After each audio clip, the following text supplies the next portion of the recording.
kwanza wanemshtaki ni Yanga, wanamshtaki TFF. Kwa sababu anayetoa leseni ya kuchezea sio Yanga, anayetoa leseni ya kuchezea ni TFF.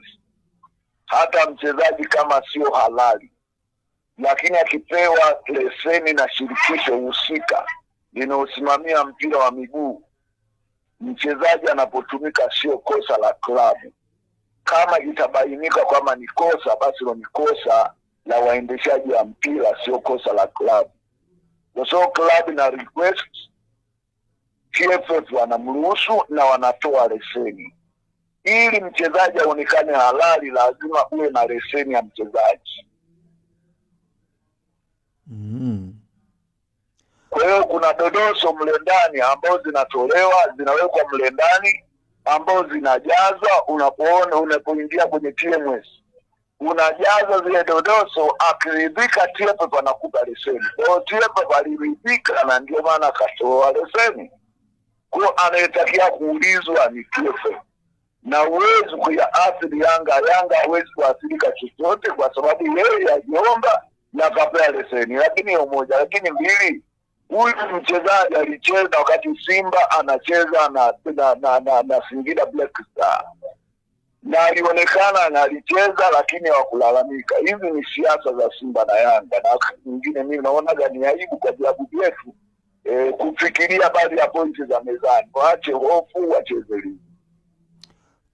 Kwa kiwalisia maamuzi yoyote hayatakuwa na athari kwa klabu ya Young Africans? Hawezi kuwa na athari. Yanga request mchezaji akaruhusiwa na akapewa leseni. Mchezaji anapopewa leseni huwezi kumuuliza Yanga. Mwenye mpira wake ni TFF, ameruhusu mchezaji acheze. Shida iko wapi? Kama kuna shida aulizwe TFF. Kama kuna shida adhibiwe TFF au mtumishi wa TFF ambaye alitoa leseni. Kama alitoa kwa makosa, basi ameadhibiwa ni kiongozi anayehusika na mchezaji huyo na aliyeidhinisha mchezaji huyo.